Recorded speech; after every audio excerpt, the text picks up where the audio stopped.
বাংলাদেশের স্বার্থ এবং রোহিঙ্গার স্বার্থ দেখতে হবে, আরাকান আর্মির স্বার্থ অথবা বিদেশি কোনো রাষ্ট্রের স্বার্থ দেখলে হবে না। 2 নম্বর, এখানে এমন কোনো রাষ্ট্র কিংবা প্রতিষ্ঠানকে যুক্ত করা যাবে না রোহিঙ্গা সমস্যা সমাধানের মধ্যে যারা পরবর্তীতে বাংলাদেশের নিরাপত্তার জন্য অথবা সার্বভৌমত্বের জন্য ঝুঁকি মানে ঝুঁকিপূর্ণ হয়ে উঠতে পারে, এদেরকে ইয়া করা যাবে না। তো আমরা যেটা বলছি সমস্যা সমাধানের ক্ষেত্রে এখানে বাংলাদেশকে সমস্যা সমাধান করতে হবে। এখন দেখেন, আজকে আমরা রোহিঙ্গাদের যদি পাঠাই আরাকানে, সেক্ষেত্রে আবার ওরা গণহত্যা চালাবে। অলরেডি কিন্তু আমাদের খলিলুর রহমান সাহেব তিনি বলেছেন যে আরাকান আর্মির সাথে কথা হয়েছে, তাদেরকে আমরা বলেছি নতুন যে রাখাইন স্টেট হবে এখানে প্রশাসনের প্রত্যেক স্তরে রোহিঙ্গাদের রাখতে হবে। এই প্রস্তাবনা উনি দিয়েছেন, এটা উনি মিডিয়ার সামনে বলেছেন।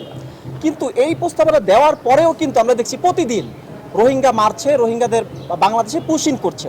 তার মানে রোহিঙ্গারা আসলে কথা মানে আরাকান আর্মি কথা শুনবে না। হ্যাঁ, তো এই জন্য কী করতে হবে, বাংলাদেশকে একটা পলিসি নিতে হবে যেখানে লিটারাল একটা সিস্টেমের মাধ্যমে পলিসিটা নিতে হবে।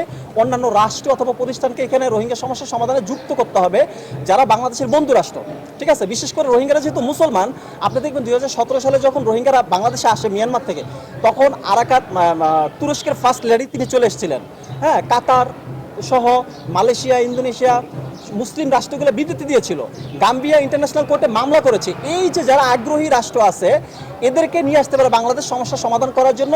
সেই ক্ষেত্রে একটা টেকসই একটা প্রত্যাবর্তন, রোহিঙ্গাদের একটা টেকসই প্রত্যাবর্তন করতে হবে। সেই ক্ষেত্রে রোহিঙ্গা নেতৃত্ব তৈরি করতে হবে, রোহিঙ্গাদের কূটনৈতিক এবং তাদের আত্মরক্ষার জন্য যে সামরিক সহায়তা, অর্থনৈতিক সহায়তা প্রত্যেকটা জিনিস বাংলাদেশকে দিতে হবে। এটা অফিসিয়াল বা আনঅফিসিয়াল যেভাবে হোক না কেন, এইভাবে একটা স্থায়ী এবং টেকসই সমাধানের দিকে যেতে হবে, যাতে তারা তাদের বাড়িঘর রাখাইনে তাদের বাড়িঘর তারা নিজেরাই পুনরুদ্ধার করতে পারে। না, আমরা আসলে এই মুহূর্তেই করিডোর চাচ্ছি না, এটা নিয়ে সবার সাথে বসতে হবে, কথা বলতে হবে। এবং আমরা যেটা দেখছি, করিডোরটা দেওয়া হচ্ছে কাদেরকে, এই করিডোরটা দিলে সুবিধাটা কে পাবে? রোহিঙ্গারা কোনো সুবিধা পাবে? অ্যাকচুয়ালি রোহিঙ্গারা কোনো সুবিধা পাবে না, সুবিধা পাবে আরাকান আর্মি। এখন আরাকান আর্মি যদি সুবিধা প্রাপ্ত হয়, সে আরও বেশি শক্তিশালী হবে, সে রোহিঙ্গাদের উপর আরও বেশি নির্যাতন করবে, বাংলাদেশ আরও বেশি ভিকটিম হবে, রোহিঙ্গাদের বোঝা বইতে হবে।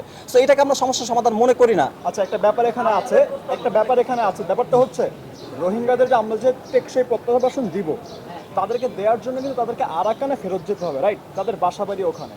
তো তাদেরকে যদি আমরা একটা করিডোর দেওয়ার ব্যবস্থা করতে চাই, যে করিডোরটা অ্যাকচুয়ালি রোহিঙ্গাদের জন্য উপকারী হবে, সেটা কিন্তু আরাকানে হতে হবে। আমাদের কক্সবাজারের শিলখালিতে করিডোর দিয়ে কিন্তু অ্যাকচুয়ালি লাভ নেই। কেন? কারণ বিদেশ থেকে আপনার যা কিছু আসবে সেই জিনিসগুলো শিলখালি দিয়ে ঢুকবে, বাট রোহিঙ্গারা তো অলরেডি আমাদের যে ক্যাম্পগুলো আছে এখানে তারা সুযোগ সুবিধার সাহায্য পাচ্ছে, তো করিডোর ছাড়াই তারা পাচ্ছে। তো নতুন করিডোরের মাধ্যমে এই সুযোগ সুবিধাগুলো, এই সার্ভিসগুলো, ফুড বলেন, ওয়েপন কী আসবে সেটা আমরা জানি না, যেহেতু স্পষ্ট করা হয় নাই। এই জিনিসটা কারা পাবে? আরাকানে যাবে, রাখাইনে যাবে, রাখাইন আর্মি পাবে, আরাকান আর্মি পাবে।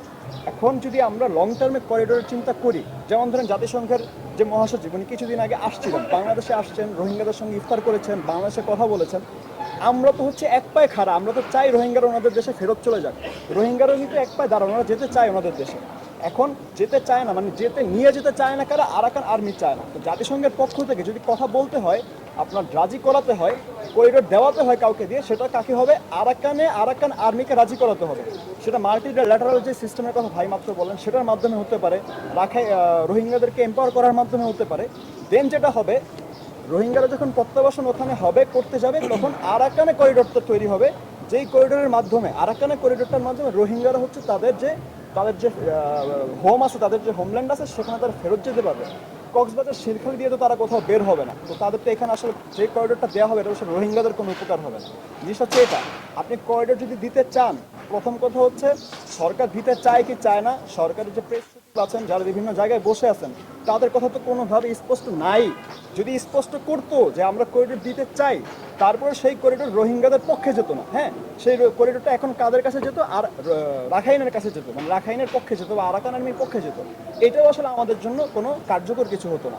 আমাদের জন্য লং টার্মে যদি কোনো সময় করিডোর দিতে হয়, সেটা আসলে দিতে হবে আরাকানকে, রোহিঙ্গারা যেন সেখানে প্রত্যাবাসিত হতে পারে, টেকসই একটা সমাধান হতে পারে। এটা ভাই আগে আলোচনা করছেন। এই জিনিসটা যদি করিডোর হতে হয় ওখানে রোহিঙ্গাদের জন্য